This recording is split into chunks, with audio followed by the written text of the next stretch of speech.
ओम नमो भगवते वासुदेवाय। जय श्री राधे कृष्ण मित्रों। आज 14 जून दिन बुधवार है और इस एकादशी का नाम योगिनी एकादशी है। आप सभी को योगिनी एकादशी व्रत की हार्दिक शुभकामनाएं। भगवान श्री लक्ष्मी नारायण जी आपकी और आपके परिवार की सभी मनोकामनाओं को पूर्ण करें। आइए योगिनी एकादशी की वही व्रत कथा को सुनते हैं जो भगवान श्री कृष्ण जी ने स्वयं धर्मराज युधिष्ठिर को सुनाई थी। योगिनी एकादशी का उपवास रखने से और इसकी व्रत कथा को सुनने से समस्त पापों का नाश होता है तथा इस लोक में भोग और परलोक में मुक्ति भी मिलती है। भगवान श्री कृष्ण जी ने कहा, हे राजन, इस योगिनी एकादशी की कथा को सुनने का फल 88,000 ब्राह्मणों को भोजन कराने के बराबर है। इसके व्रत से सभी पाप नष्ट हो जाते हैं और अंत में मोक्ष प्राप्त करके प्राणी स्वर्ग का अधिकारी बनता है। महाभारत काल की बात है।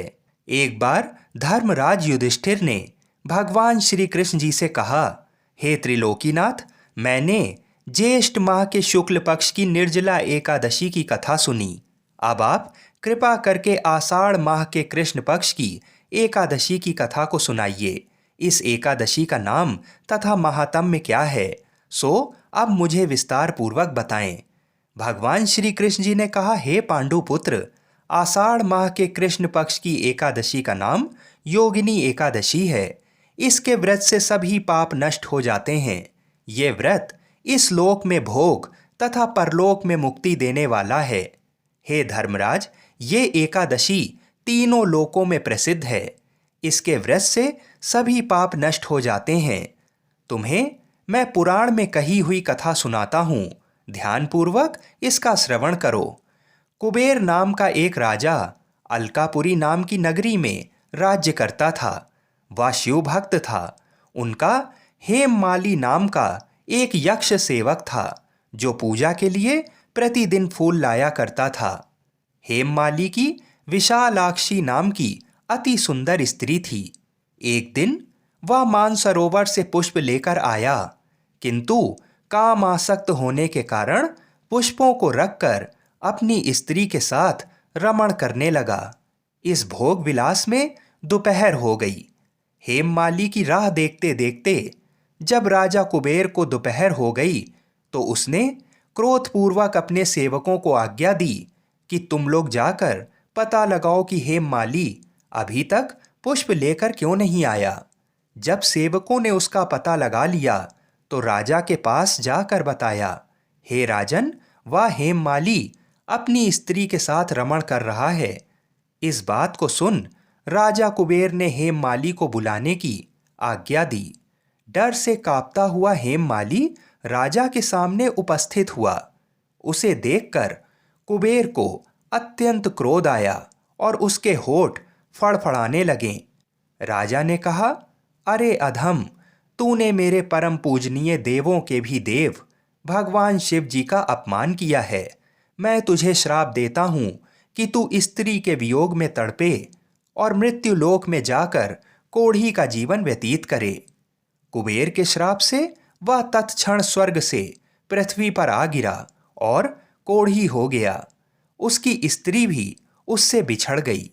मृत्यु लोक में आकर उसने अनेक भयंकर कष्ट भोगे, किंतु शिव जी की कृपा से उसकी बुद्धि मलिन ना हुई और उसे पूर्व जन्म की भी सुध ना रही। अनेक कष्टों को भोगता हुआ तथा अपने पूर्व जन्मों के कुकर्मों को याद करता हुआ वह हिमालय पर्वत की तरफ चल पड़ा। चलते चलते वह मार्कंडेय ऋषि के आश्रम में जा पहुंचा। वह ऋषि अत्यंत वृद्ध तपस्वी थे। वह दूसरे ब्रह्मा के समान प्रतीत हो रहे थे और उनका वह आश्रम ब्रह्मा की सभा के समान शोभा दे रहा था। ऋषि को देखकर हेममाली वहीं गया और उन्हें प्रणाम करके उनके चरणों में गिर पड़ा।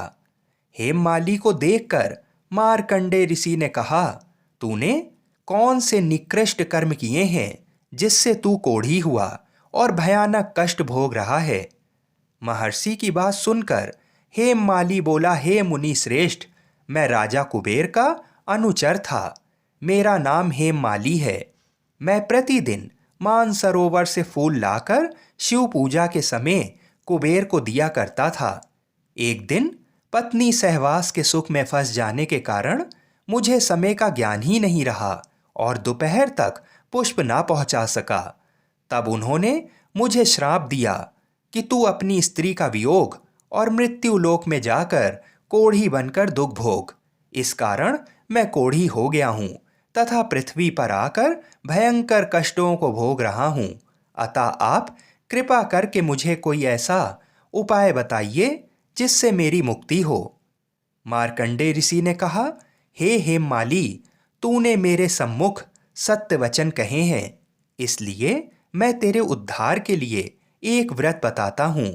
यदि तू आषाढ़ माह के कृष्ण पक्ष की योगिनी नामक एकादशी का विधान पूर्वक व्रत करेगा तो तेरे सभी पाप नष्ट हो जाएंगे। महर्षि के वचन सुन हेममाली अति प्रसन्न हुआ और उनके वचनों के अनुसार योगिनी एकादशी का विधान पूर्वक व्रत करने लगा। इस व्रत के प्रभाव से अपने पुराने स्वरूप में आ गया और अपनी स्त्री के साथ सुखपूर्वक रहने लगा। इस प्रकार से भगवान श्री कृष्ण और योगिनी एकादशी के व्रत के प्रभाव से मनुष्यों के बुरे से बुरे भी पाप कर्म कट जाते हैं। बोलिए श्री लक्ष्मी नारायण भगवान की जय। बोलिए श्री राधे कृष्ण भगवान की जय। बोलिए श्री तुलसी शालिग्राम जी की जय। जय श्री राधे कृष्ण। हर हर महादेव।